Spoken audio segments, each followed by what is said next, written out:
at the transition pictures for Senator John McCain. He died in 2018, 4 days shy, I think, of his 82nd birthday. And several people have asked me to do his pictures. I wasn't quite sure what the interest was, but boy, am I glad I did them. This guy was something else. He lived a life like most people never dare. He was in the US Navy for maybe about 24 years. So was his father. So was his grandfather.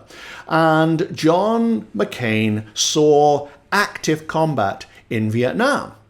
When his plane, he was a pilot, he was shot down and he was tortured and he was brutalized and he was put in solitary confinement. And it's only because his father was an admiral that he got released. But so dogged was this guy, so bullheaded, that he refused to accept his release until everybody else had been released as well. He was known in the US Naval Academy for being defiant, for standing up to authority, for picking on bullies and making the bullies back down. And I don't think that stopped throughout his entire career. But he retired eventually from the Navy because he was disabled, basically, and eventually went into the US House of Representatives, and then he got elected to the Senate for about 6 terms. That included 2 runs for president, one in 2000, I think, and then obviously in 2008 against Barack Obama, which he lost, but in a decent way. He was one of the decent guys. Unfortunately, he gave us Sarah Palin, but John McCain as a person was celebrated, respected, and seen, despite problems along the way, as one of the good guys. So I thought I'd take a look at his transition pictures.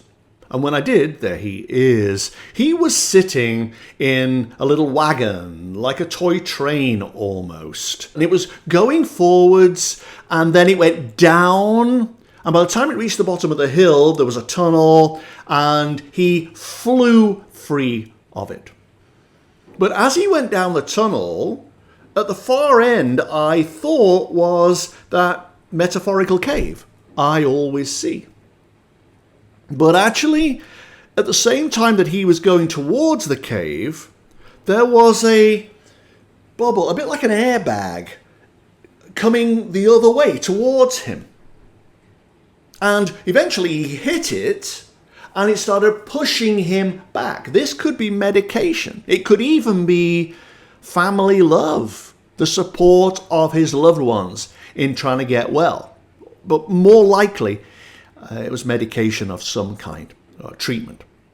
And it pushed him back, but it lifted him up to a high level. There was some kind of opening up there, like a vent. It's possible that the medication interfered with his process. That had there been no medication, he would have gone sooner, which his loved ones would not want.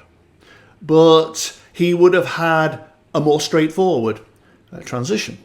That was the natural way to go, but instead he was pushed back the other way and lifted up to this high opening, which he crawled along, and it took him down in a sort of spiral tunnel.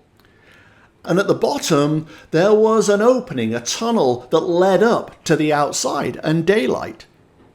It's almost like his loved ones, doctors, whoever else, were working to keep him alive, to sustain his consciousness, but his consciousness was steadily declining, descending, wanting to leave. I don't have the energy for this now. No, I know it's there, but let's get on with it. Sort of very blunt and matter of fact, the way he had been in life. And he just crawled on. He didn't take this opportunity. And eventually, he did arrive at the cave, which I always see as a metaphor, but it basically signifies that the person has died and begun their real transition in earnest. But as I watched, bits started dropping off him. It was a bit like an old Mummy movie, and it was like, oh my God, he's just dissolving in front of my eyes. But it wasn't. He was losing his encumbrances, his physical defects. You don't have a body. Now you're in spirit. All the problems he had physically, which increased towards the end, but all his physical problems and a lot of his irascibility and defenses that he'd adopted to protect himself over a lifetime, they began to just drop away. And when they did, he was free. He was lighter. He stood up. He was fine. But he was tired. And as he walked up the tunnel, he was impatient. Like, I got to do this now. When does this end? Let's just do it and get it over with. Come on, come on. And as I watched, the tunnel seemed to get longer, which happens when somebody has to have a certain excess energy knocked out of them. They've got to be depleted in order to be light enough to rise at the end. And this trudge up the tunnel kind of knocked those edges off him. It was like, oh, God, when will this end?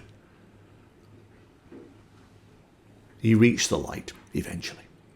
And he stood in front of it, confused. He was a Baptist, I think. So very often religious people are somewhat confused by this transition process as their consciousness moves towards the light.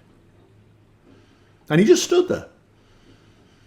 And of course, none of this is real in terms of physicality. But there is a feeling that comes to me sometimes of what words will be exchanged in this situation. And the words that came to me were Grace saying, that was a tough one, right? And he didn't reply. He just nodded. And Grace said, well done. Now come on home. Let's fix you up. He was weary. He had lived a life. He had expended his energy. He had taken the challenge of adventure, whether it was in battle or in politics, and he grabbed it and sucked the essence out of it.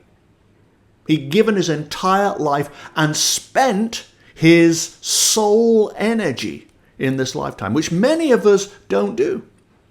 Many of us hold back.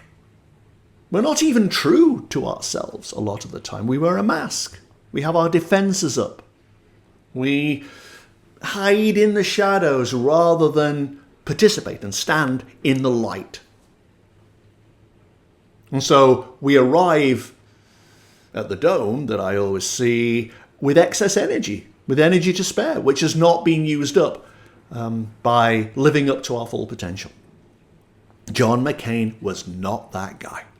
He couldn't have lived bigger or broader than he did. He couldn't have done more for people than he did. And as a result, he couldn't have been more respected and lauded than he was. He lived a life. And that's what I learned from Senator John McCain.